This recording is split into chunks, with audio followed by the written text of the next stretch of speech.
mi nombre es Julián, y el día que cumplí 80 años, mi propio hijo me agarró del brazo, me miró a los ojos y me gritó que era un inútil. Un estorbo. Una carga que ya no estaba dispuesto a soportar. Me echó de la casa que yo mismo construí con el sudor de mi frente, la casa donde lo vi crecer, donde despedí a su madre. Me quedé en la calle con una pequeña maleta y una pregunta que todavía me quema por dentro, noche tras noche. Dime, ¿qué habrías hecho tú en mi lugar? Escucha mi historia hasta el final y dime, ¿qué habrías hecho? Y por favor, déjame saber desde qué ciudad me escuchas, necesito sentir que no estoy solo en esto. Si quieres oír más historias como esta, de gente que no se rinde, suscríbete al canal. Todo ocurrió en el salón de mi casa, o de lo que yo creía que era mi casa. El aire estaba tan tenso que se podía cortar con un cuchillo. Mi hijo Tomás y su mujer Sofía estaban sentados frente a mí, en el sofá que Leonor y yo compramos con nuestros primeros ahorros. No me miraban con cariño, sino con la impaciencia de quien espera que un trámite molesto termine de una vez. Sobre la mesa de centro, unos papeles. Eran los documentos para cedérselo todo, la casa, mi vida entera, y aceptar mi traslado a una residencia pública. Me negué con calma, les dije que en esas paredes todavía vivía el recuerdo de su madre, que no podía abandonar nuestro hogar. Fue entonces cuando la paciencia de Tomás se rompió en 1000 pedazos. Se levantó de un salto, con la cara roja de ira. Sofía ni se inmutó, solo lo observaba con una media sonrisa, como si estuviera viendo una obra de teatro, que ella misma había escrito. Tomás se acercó a mí, me sujetó con una fuerza que no le conocía y sus palabras me golpearon más fuerte que cualquier puñetazo. «Eres un inútil», me gritó, con la voz rota por el desprecio. «No eres más que un viejo sentado sin hacer nada, una carga para esta familia. Esta es mi casa ahora. Fuera». Sentí su aliento en mi cara, vi el odio en sus ojos, los mismos ojos que una vez me miraron con admiración cuando le enseñaba a andar en bicicleta. En ese instante, comprendí que había perdido a mi hijo para siempre, mucho antes de que me echara a la calle. No sentí rabia, ni ganas de defenderme. Solo un frío inmenso, un vacío que me heló los huesos. Era el dolor sordo de la traición más profunda, la que viene de tu propia sangre. Mientras él seguía gritando, yo solo podía pensar en las vigas que coloqué con mis manos, en el suelo que pulí de rodillas, en las noches sin dormir trabajando en el taller para que a él no le faltara de nada. Cada rincón de esa casa era un testamento de mi sacrificio por él, y ahora, ese mismo sacrificio se usaba como arma para descartarme como un trasto viejo. Me convertí en un fantasma en mi propio hogar, un estorbo en la vida que yo mismo había construido para él. La humillación fue silenciosa, pero me rompió por dentro. Sin decir una palabra, me solté de su agarre y caminé lentamente hacia mi habitación, la pequeña y oscura habitación del fondo a la que me habían relegado hacía años. Abrí el armario, y saqué una vieja maleta de cuero. Dentro no metí ropa, ni objetos de valor. Solo guardé un puñado de fotografías en blanco y negro de Leonor y mías, y el pequeño medallón de plata que ella siempre llevaba al cuello. Eran los únicos tesoros que me quedaban. Pasé por delante de ellos en el salón, que ya celebraban su victoria con un brindis silencioso. No me miraron. Abrí la puerta principal, sentí el aire frío de la noche en mi rostro y la cerré a mi espalda, dejando atrás 45 años de mi vida. En ese momento no tenía un plan, solo la certeza de que el Julián que había entrado en esa casa ya no existía. Mientras caminaba por esa acera fría y solitaria, con la maleta golpeándome la pierna a cada paso, mi mente no se quedaba en el insulto de mi hijo. No, se fue mucho más atrás, a un tiempo en que mis manos no temblaban por la edad, sino por el frío de los inviernos en el pueblo. Nací en un lugar pequeño, de esos donde la tierra se te mete bajo las uñas para no irse jamás. Mi padre era jornalero, y la pobreza era como un miembro más de la familia, siempre sentada a la mesa. No teníamos casi nada, pero aprendí algo que el dinero no puede comprar, el valor del trabajo. Aprendí a arreglar los viejos tractores y la maquinaria del campo, a entender el lenguaje del metal y el aceite. Esa fue mi única herencia, y con ella me fui a buscar la vida. Llegué a Zaragoza con lo puesto y un puñado de pesetas que apenas daban para un par de noches en una pensión. La ciudad era un monstruo de ruido y prisa, y yo no era más que un muchacho de pueblo con las manos encallecidas. Mi primer trabajo fue en un taller oscuro y grasiento, un agujero donde el sol nunca entraba. Pasaba 10-12 horas al día metido bajo los coches, con el olor a gasolina pegado a la piel y el frío del cemento calándome los huesos. Pero no me quejaba.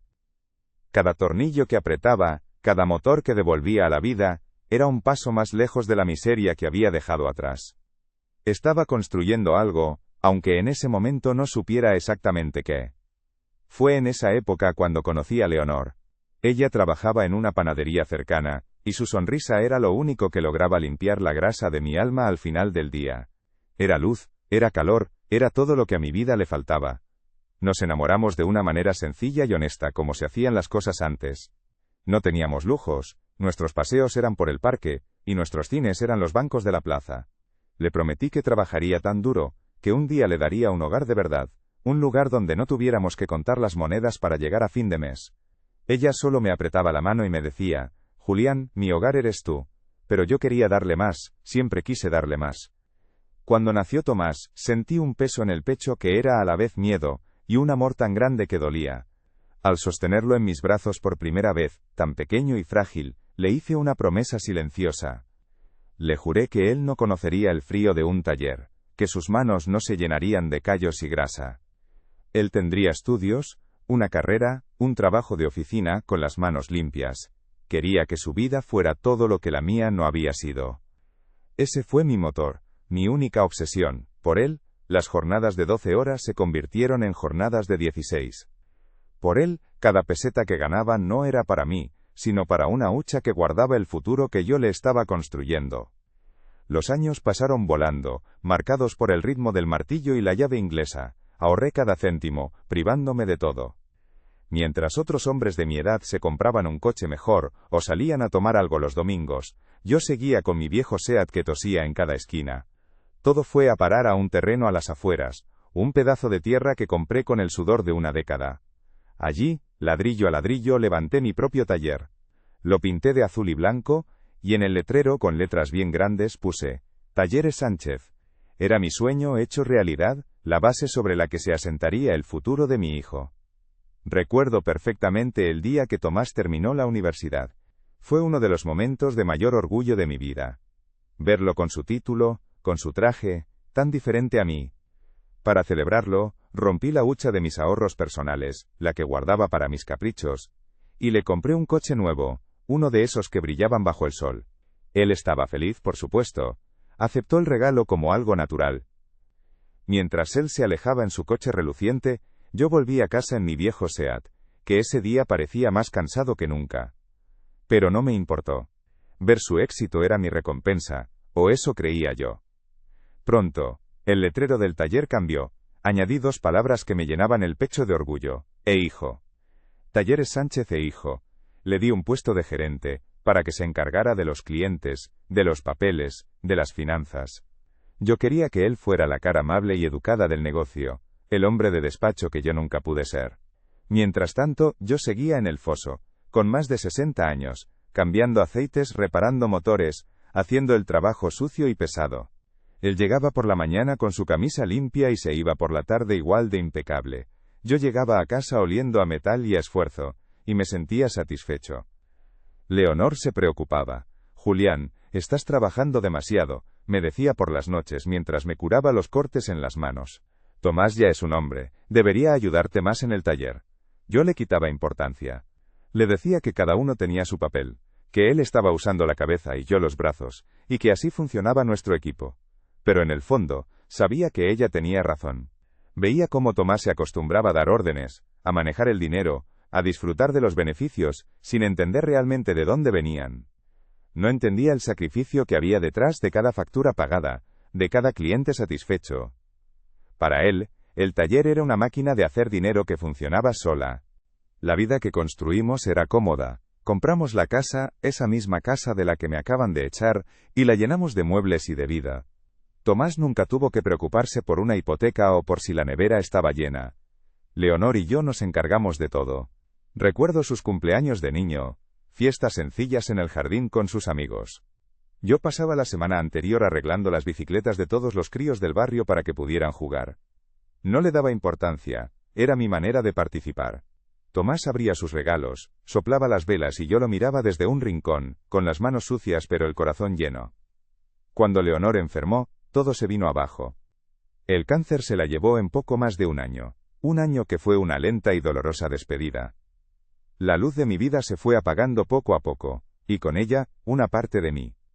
En su lecho de muerte, me agarró la mano, esa mano encallecida que tanto había cuidado, y me hizo prometerle una cosa. Cuida de nuestro hijo Julián. Asegúrate de que tenga una vida segura. Prométemelo. Y yo, con el alma rota, se lo prometí. Esa promesa se convirtió en una cadena que me até al cuello. Por ella, por Leonor, aguantaría lo que fuera para que a Tomás no le faltara nada. Tras su muerte, el silencio en la casa era insoportable. Tomás conoció a Sofía poco después, y la vida familiar cambió por completo. Al principio, intenté verla como una hija, pero sus ojos me medían con una frialdad que helaba. No veía en mí al padre de su marido, sino a un mueble viejo que ocupaba demasiado espacio. Empezaron los pequeños desprecios, las humillaciones silenciosas. Mi opinión ya no contaba en las decisiones de la casa. Las comidas se volvieron un suplicio, con ellos hablando de sus planes, de sus viajes, de sus amigos, como si yo fuera invisible, un fantasma sentado a la cabecera de la mesa. Me trasladaron de nuestro dormitorio, el que compartí con Leonor durante 30 años, a la pequeña habitación del fondo, la que usábamos para guardar los trastos. Así tendrás más tranquilidad, papá, me dijo Tomás, sin mirarme a los ojos. La excusa era que ellos necesitaban más espacio. Acepté sin rechistar. ¿Qué podía hacer? Cada día me sentía más pequeño, más insignificante. Mis herramientas, mis libros, mis recuerdos, todo fue arrinconado para hacer sitio a su nueva vida, una vida en la que yo, claramente, sobraba. El taller también cambió. Sofía convenció a Tomás de que mi presencia, chapada a la antigua, daba mala imagen. Empezaron a tomar decisiones sin consultarme, a modernizar las cosas de una manera que yo no entendía. Yo, que había levantado ese negocio de la nada, me convertí en un empleado más, uno al que se le podía ignorar. Seguí yendo cada día, por costumbre, por necesidad de sentirme útil, pero ya no era mi taller. Era de ellos. Yo solo era el viejo mecánico que andaba por allí, un recordatorio de un pasado que querían borrar. Recuerdo un día en particular, mi 75 cumpleaños. Lo pasé solo en el taller, esperando una llamada, una visita. Nada. Por la noche, cuando ya me iba a la cama, llegaron Tomás y Sofía. Se habían olvidado. Sofía sacó de una bolsa una tarta barata de supermercado, con una vela torcida. «Felicidades, suegro», dijo con una sonrisa que no le llegaba a los ojos. Tomás ni siquiera habló, solo miraba el móvil. Soplé la vela en silencio, en la cocina, mientras ellos ya estaban en el salón viendo la televisión. Ese día entendí que la promesa que le hice a Leonor me estaba costando mi propia dignidad. Aguanté 5 años más de desprecios. Vi cómo enseñaban a mis nietos a tratarme con distancia. «No molestéis al abuelo, que está cansado», les decían. Y los niños, claro, aprendían a verme como una figura lejana y frágil, alguien a quien no había que acercarse. Me robaron el calor de sus abrazos, la alegría de sus juegos. Me aislaron poco a poco, construyendo un muro invisible a mi alrededor. La soledad dentro de tu propia casa es la peor de las soledades. Es un veneno lento que te consume por dentro, hasta que ya no queda nada. Y así llegamos a esa tarde, a los papeles sobre la mesa, y al grito que lo rompió todo. «¡Eres un inútil!». Mientras caminaba alejándome de mi casa, bajo la luz mortecina de las farolas, repasaba cada uno de estos recuerdos. Cada sacrificio, cada renuncia, cada humillación. Y me di cuenta de una cosa. La promesa que le hice a Leonor no era para que mi hijo me pisoteara. Era para que tuviera una vida segura.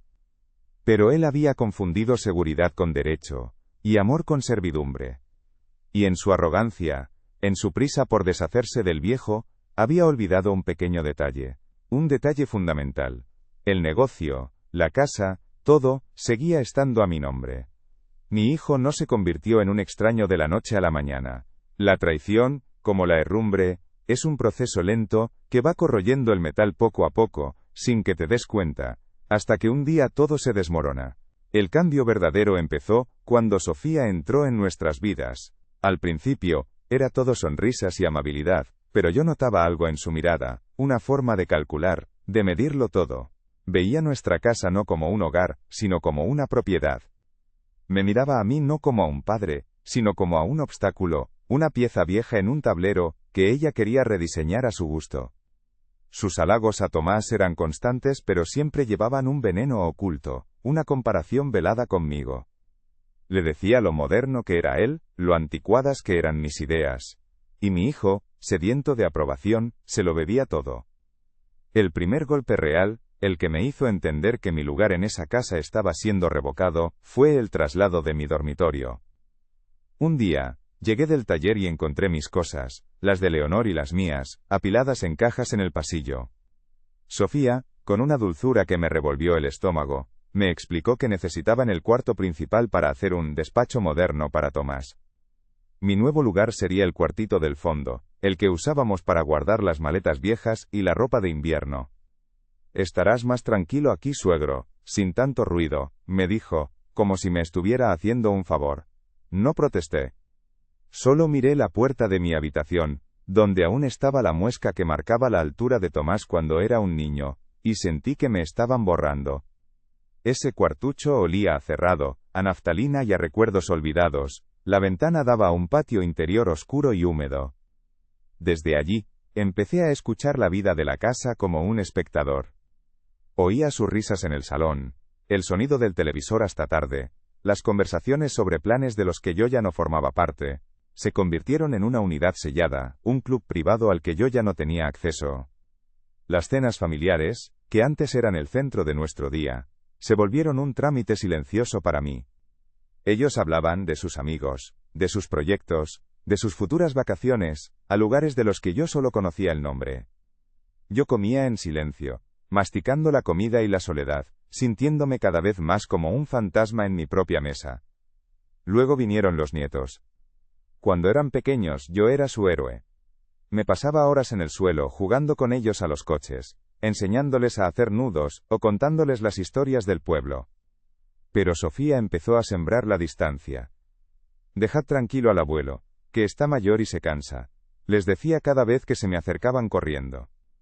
O peor aún, no le hagáis mucho caso, que el abuelo cuenta siempre las mismas batallas de antes. Los niños, que son esponjas, absorbieron el mensaje. Empezaron a mirarme con una mezcla de pena y distancia. Sus visitas a mi cuarto se hicieron más cortas, más forzadas, hasta que un día simplemente dejaron de venir. Me robaron lo único que aún le daba calor a mis días, el abrazo de mis nietos. El taller, mi taller, fue el siguiente campo de batalla. Sofía convenció a Tomás de que mi forma de llevar el negocio era poco profesional. Según ella, mi mono de trabajo manchado de grasa ahuyentaba a los clientes con coches caros. Empezaron a tomar decisiones a mis espaldas. Un día llegué y habían cambiado el letrero. El hijo seguía allí, pero mi nombre, Talleres Sánchez, lo habían puesto en una letra más pequeña, casi escondida. Me relegaron a un rincón, a las reparaciones más sucias y pesadas mientras Tomás, con su polo impecable, se encargaba de la gestión. Yo, que conocía cada motor como la palma de mi mano, me convertí en un empleado invisible en el imperio que yo mismo había construido. Recuerdo un incidente que me dolió en el alma. Vino un cliente de toda la vida, el señor Manuel, con un problema en su viejo coche que nadie sabía arreglar. Tomás y el mecánico nuevo le habían dicho que el motor estaba para tirar, que se comprara uno nuevo. Yo escuché la conversación desde mi rincón, y supe al instante cuál era el fallo. Era una pieza pequeña, una tontería que se arreglaba en media hora. Me acerqué para decírselo a Tomás, y él, delante del cliente, me apartó con un gesto y me dijo: «Papá, por favor no te metas, estamos nosotros con esto». Vi la vergüenza en los ojos del señor Manuel. Yo me di la vuelta y volví a mi rincón, con las manos temblando de una rabia impotente que no podía soltar. La humillación se hizo cotidiana, como el pan de cada día. Pequeños gestos, miradas, silencios que gritaban más que cualquier palabra. Si yo empezaba a contar una anécdota en la mesa, Tomás sacaba el móvil. Si daba una opinión sobre las noticias, Sofía cambiaba de tema bruscamente. Dejaron de preguntarme cómo estaba, si necesitaba algo, Daban por hecho que mi única función era existir en silencio, ocupar el mínimo espacio posible y no molestar. Me convertí en parte del mobiliario, una silla vieja que ya nadie usa pero que da pereza tirar al desván. Y lo peor es que una parte de mí empezó a creérselo. Empecé a dudar de mi propio valor, a sentir que, tal vez, tenían razón. El día de mi 75 cumpleaños fue la confirmación definitiva. Pasé la mañana esperando una felicitación, una palabra. Nada. Tomás y Sofía salieron temprano y no volvieron hasta bien entrada la noche. Cuando llegaron, yo ya estaba en mi cuarto, a punto de acostarme. Entraron sin llamar. Sofía llevaba en la mano una pequeña tarta de supermercado, de esas que vienen en una caja de plástico. «Ay, suegro, casi se nos olvida con tanto lío», dijo con una sonrisa falsa. Clavaron una vela torcida en el centro, y Tomás la encendió con un mechero, sin decir una palabra, sin mirarme. «Sopla, anda», me dijo, como quien le habla a un niño. Soplé. Apagué esa llama solitaria en el silencio de mi cuarto y pedí un deseo absurdo, que Leonor estuviera allí para verme. Ellos aplaudieron sin ganas, cortaron un trozo minúsculo de tarta para mí, y se fueron al salón a ver su serie. Me quedé solo, con mi plato de plástico, y un bizcocho industrial que sabía a tristeza. Esa noche no dormí. Me quedé mirando el techo, repasando mi vida, y por primera vez me pregunté si la promesa que le hice a Leonor de cuidar de nuestro hijo, no la había interpretado mal. Quizás cuidar de él no significaba permitir que me anulara, que me pisoteara la dignidad que tanto me había costado ganar. Los años siguientes fueron un lento descenso a la invisibilidad total, las comidas familiares se espaciaron, empezaron a organizar cenas con amigos en casa, pidiéndome que me quedara en mi cuarto para no molestar. Oía sus risas al otro lado de la puerta y sentía un frío que no tenía nada que ver con la temperatura. Era el frío del exilio interior. Me estaba convirtiendo en un extraño bajo mi propio techo, un prisionero en la fortaleza que yo había levantado para protegerlos a ellos. Mi mundo se redujo a las 4 paredes de ese cuartucho, a las viejas fotos de Leonor, y a los programas de la tele que veía con el volumen bajo. A veces, desde la ventana, veía a Tomás jugar con sus hijos en el jardín. Le enseñaba a chutar el balón, a montar en bicicleta, exactamente igual que yo le había enseñado a él. Y en esos momentos, sentía una punzada de dolor tan aguda que me cortaba la respiración. Él estaba repitiendo mis gestos, mis palabras, pero lo hacía como si los hubiera inventado él, borrando por completo mi legado, mi recuerdo. Me estaba robando mi propia historia como padre para construir la suya, y en su versión, yo no era el maestro, sino un simple espectador olvidado. La comunicación se rompió por completo, nuestras conversaciones se limitaban a monosílabos. ¿Has comido? Sí. ¿Necesitas algo? No. Era más fácil así. El silencio dolía menos que las palabras vacías o los gestos de desprecio. Me acostumbré a no esperar nada, a no pedir nada. Aprendí a ser autosuficiente en mi pequeño rincón, a reparar mis propias cosas, a sobrellevar mis achaques en soledad. Me volví un experto en no ser una carga, porque el miedo a que me lo echaran en cara era más grande que cualquier dolor físico. Un domingo, los oí discutir en la cocina. La puerta estaba entreabierta y no pude evitar escuchar. Sofía se quejaba del dinero, de los gastos. «Es que con tu padre aquí, es un sueldo menos que entra», le decía. «No produce nada, solo gasta. Es una boca más que alimentar, Tomás. Piensa en el futuro de los niños, en nuestra casa». Yo esperaba que mi hijo me defendiera, que dijera algo, cualquier cosa. Pero solo hubo un largo silencio, y luego su voz, resignada. «Lo sé, Sofía. Ya lo sé. Dame un poco de tiempo, encontraré una solución». La solución, claro, era yo. O más bien mi desaparición. Esa fue la primera vez que oí la palabra residencia. Sofía la pronunció con naturalidad, como si estuviera hablando de cambiar las cortinas. «Hay sitios públicos muy buenos, donde estará bien atendido», dijo. «Y nosotros podremos usar su pensión para ayudar con los gastos». Mi pensión. El dinero por el que había trabajado 60 años de mi vida, ahora era un activo a gestionar en su plan de negocio familiar. No sentí rabia, sino una especie de claridad heladora. De repente, todas las piezas encajaron. Los desprecios, el aislamiento, la invisibilidad, todo era parte de un plan. Un plan para desgastarme, para convencerme de que yo mismo era el problema. A partir de ese día, la presión se hizo insoportable. Empezaron a dejar folletos de residencias de ancianos sobre la mesa de la cocina, como por casualidad. Me hablaban de lo bien que estaría, con gente de mi edad, de las actividades que podría hacer. Lo pintaban como un paraíso, un premio, cuando ambos sabíamos que era un destierro. Me estaban preparando psicológicamente para el desahucio. Querían que fuera yo quien tomara la decisión, para poder lavarse las manos y dormir con la conciencia tranquila. Querían que yo mismo firmara mi sentencia. Mi resistencia era pasiva. Simplemente ignoraba los folletos. Cambiaba de tema cuando sacaban la conversación. Pero mi silencio los enfurecía cada vez más. Veía la impaciencia en los ojos de Tomás. El desprecio mal disimulado en la sonrisa de Sofía. Estaban llegando al límite de su paciencia. La tensión en la casa era tan densa que se podía sentir en el aire. Una electricidad estática que presagiaba la tormenta. Yo sabía que algo iba a romperse, que el final de esta lenta agonía estaba cerca. Y entonces llegó el día de mi 80 cumpleaños. No hubo tarta barata esta vez. No hubo nada. Solo silencio.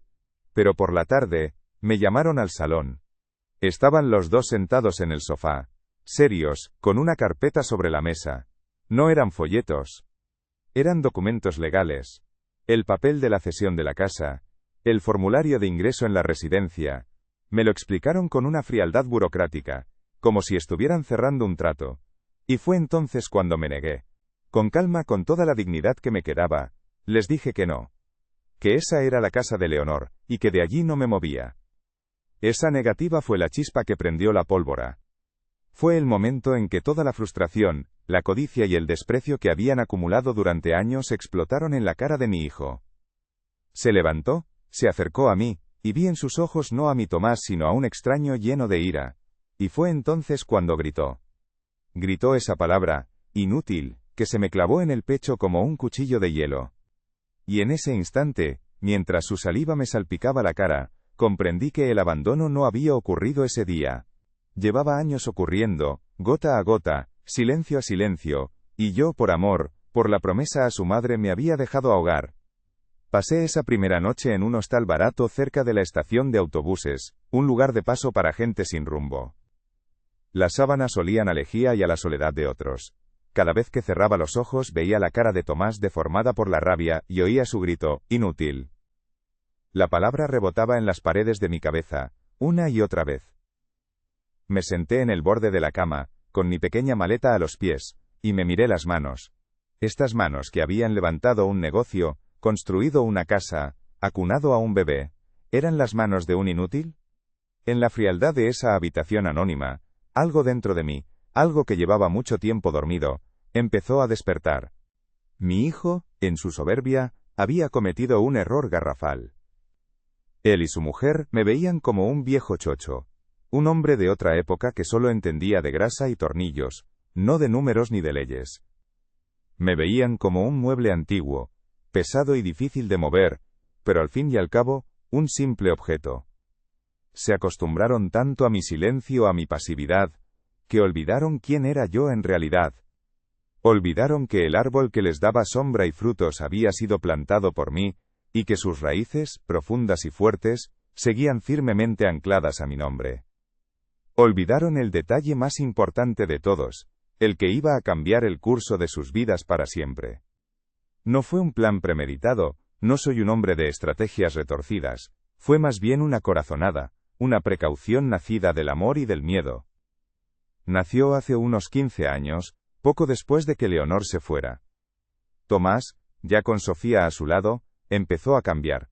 Lo vi en pequeños detalles. En la forma en que hablaba del dinero, con una ligereza que me helaba la sangre. Para él, el taller no era el fruto de mi sudor, sino un cajero automático que nunca se quedaba sin fondos. Un día lo oí referirse a uno de mis clientes más antiguos, un hombre humilde al que yo le fiaba las reparaciones, como un muerto de hambre. En ese momento, una alarma sonó en mi interior. Leonor, en su lecho de muerte, me hizo prometerle que cuidaría de Tomás, que me aseguraría de que tuviera una vida segura. Y yo, durante años, creí que eso significaba dárselo todo, ceder ante todo, aguantar lo inaguantable. Pero en la soledad de ese hostal, Entendí el verdadero significado de su petición. Proteger a Tomás también significaba protegerlo de sí mismo, de su propia codicia, de la mala influencia que Sofía ejercía sobre él. Proteger el legado familiar no era entregárselo en bandeja de plata para que lo malgastara o lo despreciara, sino salvaguardarlo. Y la única forma de hacerlo era manteniendo el control. Así que, un martes por la mañana, hace ya una década, hice algo en silencio. Tenía una cita en la notaría para firmar los papeles que pondrían el negocio a nombre de Tomás, como él llevaba tiempo pidiendo. Pero la noche anterior no pude dormir. Recordé la mirada de desprecio de mi hijo hacia aquel cliente, y me di la vuelta en la cama. A la mañana siguiente llamé al notario y cancelé la cita. En su lugar, fui a un asesor y reorganicé la estructura legal del negocio. El nombre comercial seguiría siendo Talleres Sánchez e Hijo. Un nombre para la galería, para el orgullo de mi hijo. Pero la propiedad, la titularidad única de todo, seguiría siendo mía. Tomás nunca se molestó en comprobar los detalles legales. ¿Para qué? Él tenía acceso a las cuentas, firmaba los cheques, se sentía el dueño.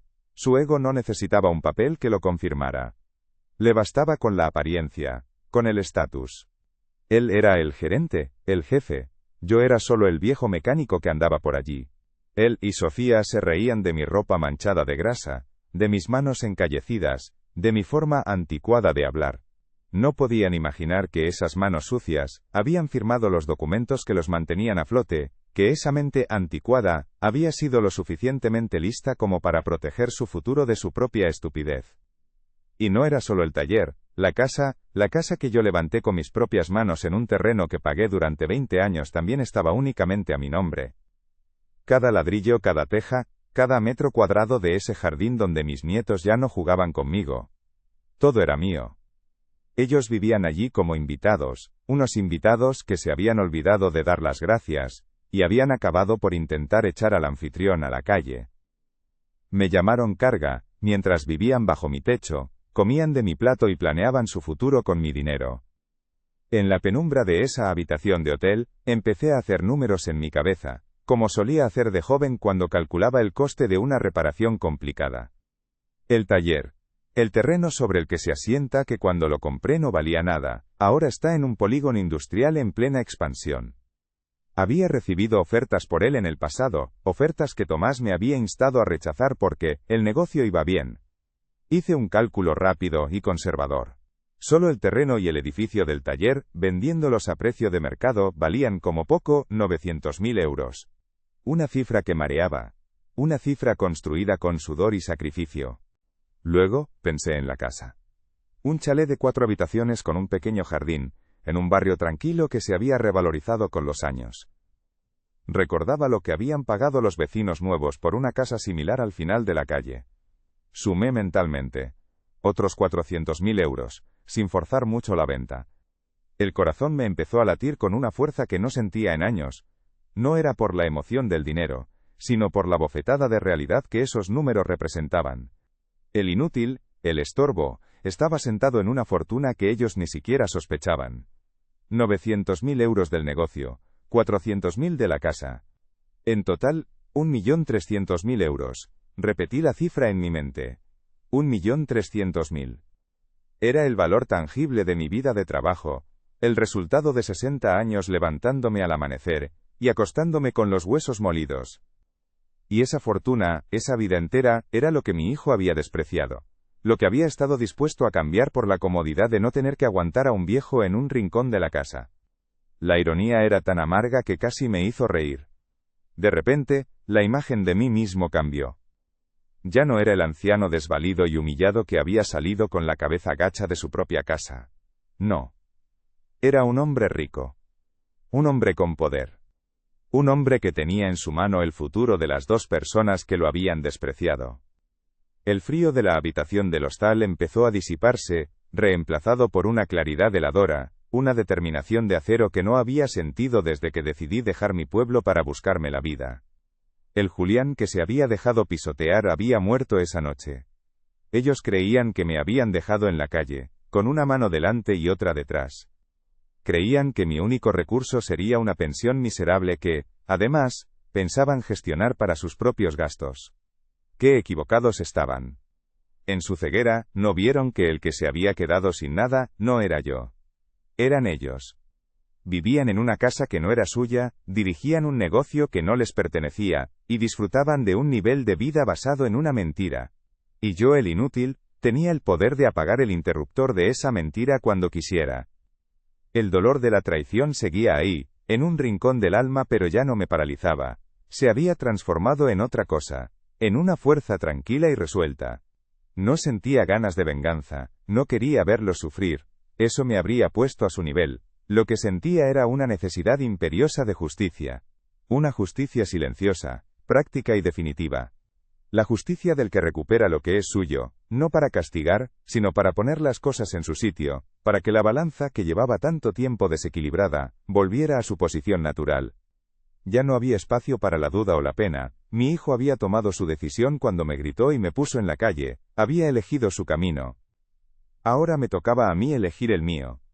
Y por primera vez en muchos años, lo veía con una claridad meridiana. La promesa que le hice a Leonor no se iba a romper.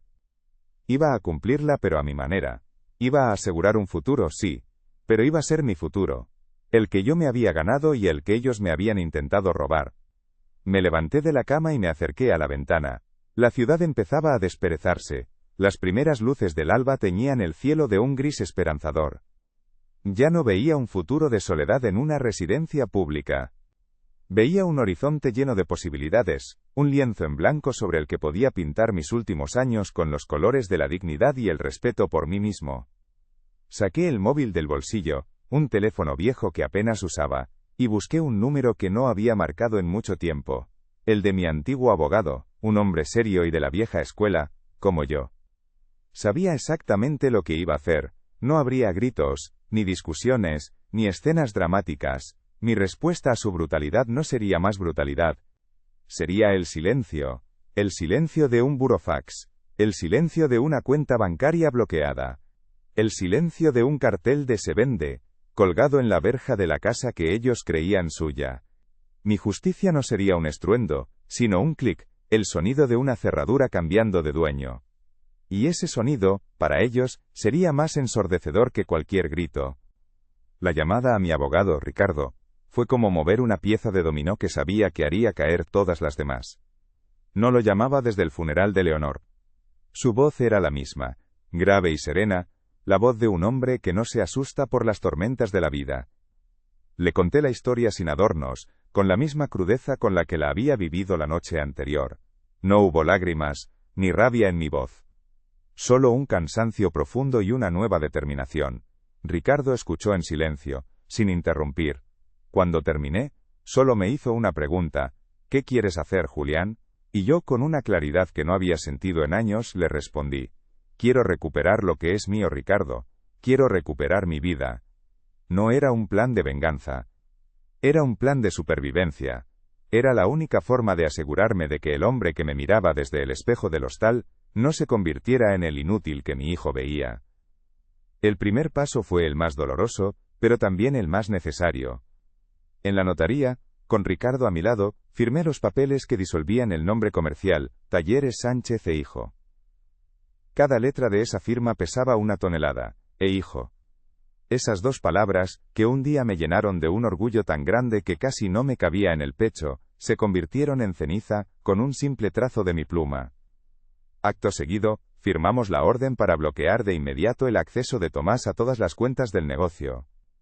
Le estaba quitando las llaves del reino que él creía haber heredado por derecho divino. No lo hacía con alegría, sino con la frialdad de un cirujano que debe amputar una parte gangrenada para salvar el resto del cuerpo. El taller era mi vida, mi sudor, mi creación. Y no iba a permitir que se convirtiera en el monumento a mi humillación. Después del negocio, vino la casa. Le pedí a Ricardo que contactara con la mejor inmobiliaria de la zona. Ponla a la venta, al mejor postor, le dije. La idea de volver a pisar ese suelo, de dormir en ese cuartucho, mientras ellos disfrutaban del dormitorio que fue de Leonor y mío, me revolvía el estómago. La traición había manchado las paredes, había envenenado el jardín. Ya no era un hogar, era el escenario de un crimen contra la dignidad. Me imaginé la cara de Tomás y Sofía al ver el cartel de «Se vende» clavado en el césped que yo mismo planté. No estaré allí para verlo, No lo necesito. La justicia a veces no necesita público. Es un acto silencioso que resuena con más fuerza en la conciencia de los culpables que cualquier grito. Esa casa, construida con amor, sería vendida por necesidad para financiar mi paz. Con el dinero no pienso comprar lujos que nunca he necesitado. No quiero un coche nuevo ni viajes a lugares exóticos. Quiero algo que el dinero raramente compra: tranquilidad. Compraré un pequeño apartamento cerca del mar, un lugar sencillo donde pueda oler la sal y escuchar las olas, un lugar donde nadie me llame carga, y el resto, la mayor parte de ese 1.300.000 euros que mi hijo despreció, tendrá un destino que honre de verdad la memoria de su madre. Voy a crear una fundación con el nombre de Leonor, una fundación para ayudar a ancianos que, como yo, han sido abandonados por sus familias.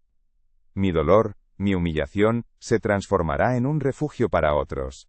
Esa será mi verdadera herencia.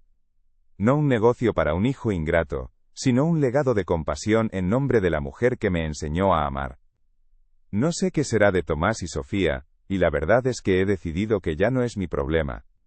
Se encontrarán con una cuenta bloqueada, un negocio que ya no les pertenece, y una orden de desalojo de una casa que nunca fue suya.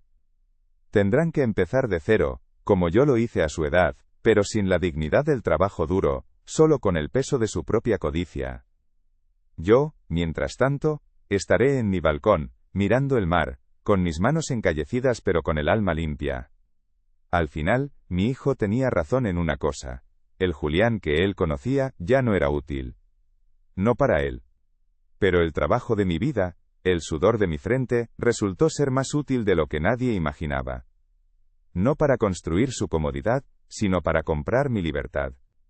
Y esa, me he dado cuenta, es la única fortuna que de verdad importa.